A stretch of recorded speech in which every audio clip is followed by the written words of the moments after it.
Dica número 1. Sou filho de Augustine e Mary. Dica número 2. Me casei com Marta Dandridge.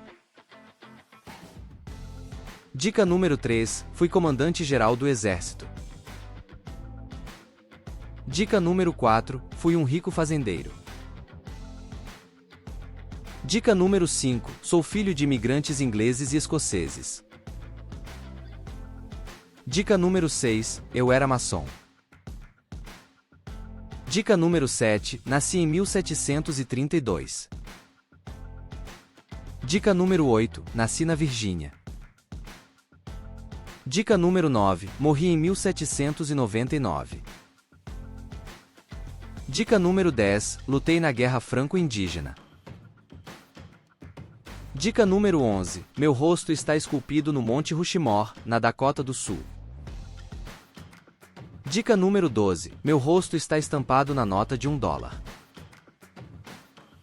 Dica número 13. Me tornei inimigo do Reino Unido. Dica número 14. Liderei as tropas das 13 colônias contra o exército britânico. Dica número 15. Thomas Jefferson foi meu ministro. Dica número 16. Participei da Constituinte Americana. Dica número 17. Fui um dos líderes da independência americana. Dica número 18. Sou um dos pais fundadores dos Estados Unidos. Dica número 19. Me posicionei contra a escravidão, embora eu tivesse escravos. Dica número 20. Fui o único presidente dos Estados Unidos a não residir na Casa Branca.